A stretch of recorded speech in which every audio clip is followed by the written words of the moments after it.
Révélation sur le H, l'homme suspecté d'être le commanditaire du tueur à gages de 14 ans, on en a parlé hier. Il y a des révélations sur ce... Oui, alors le H, en réalité, son prénom c'est Hassen, il a 23 ans, il a un profil assez terrifiant, pour ne pas dire curieux. Il est né en 2001 à Colombes, il est très largement connu des services de police et de justice, puisqu'il a 10 condamnations à son casier judiciaire à l'âge de 23 ans. Il a à peu près connu toutes les prisons de France. Il est passé à Nanterre, à Réau, et dans le 77, les Baumettes, à Marseille, à Luynes, à Aix-en-Provence. Et il était mis déjà en examen depuis avril 2024 pour avoir commandité un assassinat qui remonte au 11 juin 2023. Donc c'est ce même personnage. Le H. Le H. Qui a déjà, on en a parlé hier, je ne vais peut-être pas revenir en détail sur les affaires, Oui. mais il a commandité un premier gamin de mineur 15 ans. de 15 ans pour aller tirer à travers une porte d'un de ses rivals et co-détenus d'ailleurs, et de mettre le feu à la porte de son appartement. Et après un autre de Les choses ont mal tourné ses complices l'ont arrêté, l'ont tué de 50 coups de couteau, l'ont brûlé vif dans une poubelle. Et pour se venger de ça, le H va envoyer 2 jours après un gamin de 14 ans, cette fois, pour aller assassiner un autre un rival. Bien sûr. Et là, les choses vont effectivement très mal se passer, comme à chaque fois que le H est d'ailleurs dans le circuit. Là, ils sont 2 gamins dans un taxi, enfin un VTC, et ils repèrent leur cible alors qu'ils étaient dans le VTC. Ils vont demander au chauffeur de s'arrêter. Le chauffeur comprend, à mon avis, ce qui est en train de se passer. Il ne veut pas être ni le témoin, ni assister à ça. Et donc, il refuse de s'arrêter. Et là, le gamin de 14 ans sort un 357 Magnum, il est sur le siège arrière et il lui tire une balle dans la tête. Et la voiture va finir dans le mur d'une école. Et d'ailleurs, il va, ce gamin de 14 ans... Oui, ça, on le sait, oui. Donc, qu'est-ce qui va se passer? C'est quoi les nouvelles révélations? Alors, la nouvelle révélation, c'est que le H avait déjà envoyé un gamin qui était lui aussi lycéen, qui avait 15 ans, le 11 juin 2023, par le même système de recrutement, un gamin qui était en région parisienne, à Poissy très exactement, qui vivait chez sa mère. Il avait 17 ans en fait, je me suis trompé, excusez-moi. Et là, il le recrute pour aller faire un règlement de compte, abattre 2 personnes à Marseille. Et un peu comme la fois précédente, enfin en tout cas celle qui nous concerne de la semaine dernière, les choses se passent mal. Le gamin va aller dîner sur le Vieux-Port de Marseille, il rentre avec une complice pour récupérer une tenue adéquate pour commettre son contrat, pour récupérer une arme. Et une fois qu'il est grimé, armé, il va pour commettre son double assassinat. Et là, il tombe sur un type qui est un peu bourré et qui est surtout en train d'uriner sur la voie publique et qui s'aperçoit que le gamin a une Kalachnikov à la main. Ah ouais. Et là, il lui saute dessus pour le désarmer. Il y en a un qui sort un couteau, je ne sais pas lequel des deux. A priori, c'est celui qui était en train d'uriner, mais c'est aussi celui qui va recevoir 3 coups de couteau. Et curieusement, la police reçoit un appel anonyme en disant « Vous devriez aller à tel endroit, il y a un réglo, c'est un règlement de compte, il y a un réglo qui est en train de se passer, il y a un mec avec une Kalachnikov. » Les policiers y vont, ils arrivent dans un petit immeuble où il y a 4 logements, et dans un des logements, on a la victime qui a reçu les 3 coups de couteau, qui est exsangue sur le sol, et qui sera sauvée fort heureusement par le SAMU. Et dans la pièce d'à côté, on retrouve une jeune fille qui ne s'attendait bien évidemment pas à ce que la police débarque aussi rapidement. Et là, les policiers donc l'interpellent, lui disent « Qu'est-ce que vous faites là? Qu'est-ce qui s'est passé ?» Et ils découvrent au cours de la perquisition un cartable avec un cahier de devoirs qui appartient au tueur à gages. Et sur ce cahier de classe, il y a tout le mode opératoire pour faire fonctionner une Kalachnikov. C'est fou. Voilà.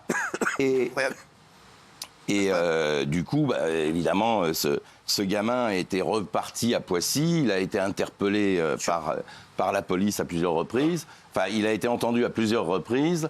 Et le problème, c'est qu'à chaque fois qu'il est placé en garde à vue, il se suicide. Ouais. Une fois, à la première garde à vue, il se pend, et la deuxième garde à vue, il fait la même chose, ce qui fait qu'il n'est toujours pas mis en examen dans cette affaire.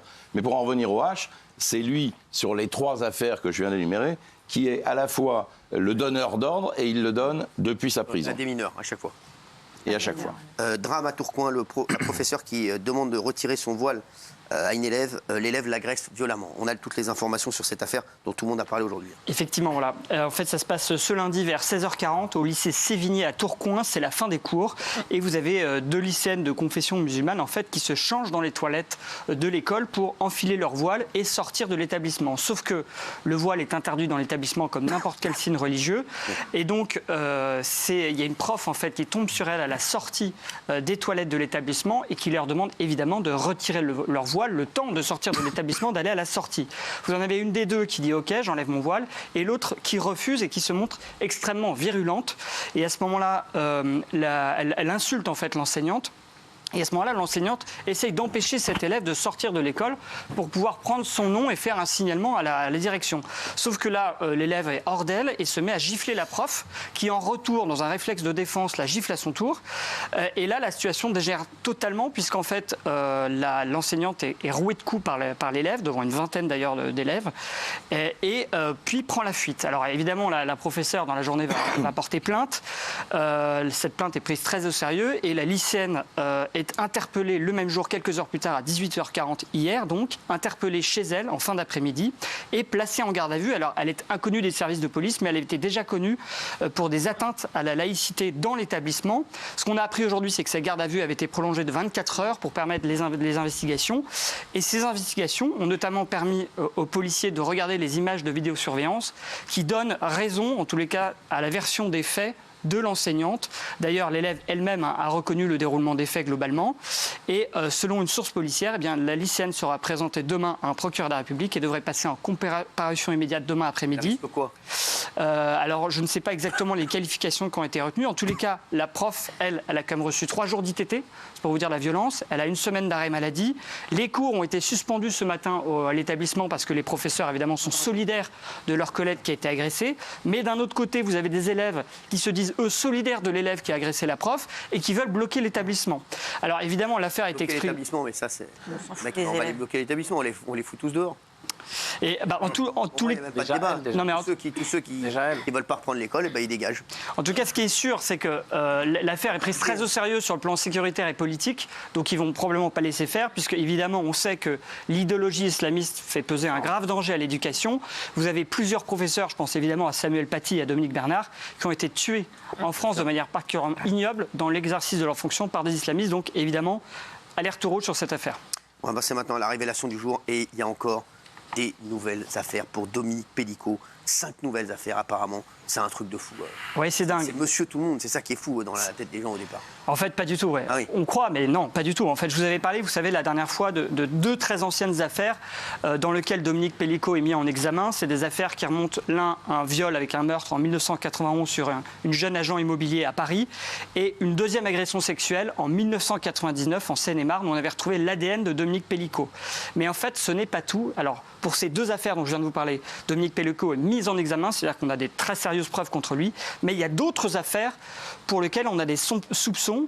En fait, ce sont des affaires qui remontent principalement aux années 90, notamment 2 viols commis en 1994 à Vannes, mais aussi un 3e vol commis en 1995 à Rambouillet.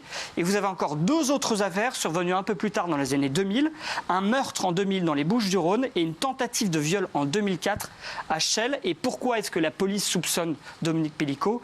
À la fois, il y a le mode opératoire, comment ces personnes ont été tuées ou violées, et il y a aussi le profil des victimes, puisque ce sont systématiquement des femmes qui travaillaient dans des agences immobilières. Alors maintenant, qu'est-ce que fait la police ? Eh bien, elle essaye de savoir, au moment de ces crimes-là ou de ces délits, si Dominique Pellicot était dans les parages, et elle essaie de retrouver de l'ADN sur place pour voir si c'est celui de Dominique Pellicot. Et je voulais vous citer une source policière qui s'est confiée au Figaro, c'est très intéressant.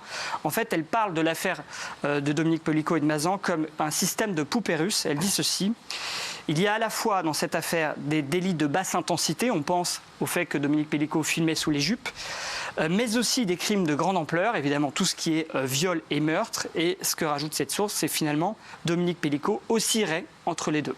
Alors, c'est Hannibal Lecter, Michel Marie, dans cette affaire. On l'a comparé à Hannibal Lecter. Oui, alors il a été. Ce procès, bien évidemment, se poursuit. Hein, et un des accusés, Redouane. Incroyable. Qui a 55 ans. Inverse, on avait vu un petit peu leurs moyens de défense et on les trouvait un peu limites dans leur façon de se défendre. Lui, il nie l'intention de viol tout en reconnaissant le rapport sexuel. Et surtout, il évoque qu'il a eu peur de Dominique Pellico. Il parle de la trouille de sa vie.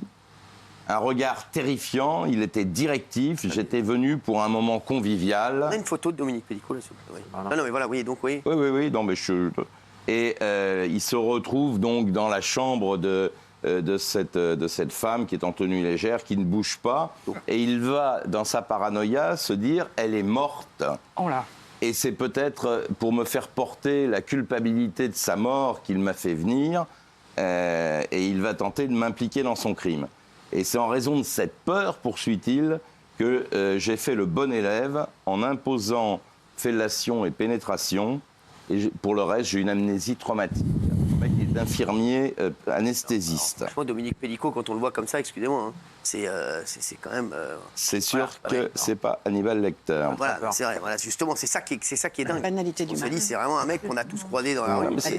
Et d'ailleurs, dans les très anciennes affaires, ce qui est très difficile, c'est que toutes les victimes disent que c'était un monsieur lambda et on n'a pas de caractéristiques qui permettait à chaque fois de l'identifier, soit parce qu'il avait une cicatrice, sûr, soit... il n'avait rien. Il Exactement. était monsieur passe-partout. C'est son système de défense. Ah oui. C'est un de leurs systèmes de défense. Là, on est sur 7 accusés, il y en a 6 qui nient les viols. Ouais. C'est vraiment un procès de fou. Les systèmes de défense, on assiste à alors si c'était pas aussi grave, on pourrait presque en rire, mais on n'a pas envie d'en rire. Tellement c'est ridicule, quoi. Merci à tous les deux, merci. Tout de suite, c'est Samba, film sur C8. Il n'y a plus de bébé.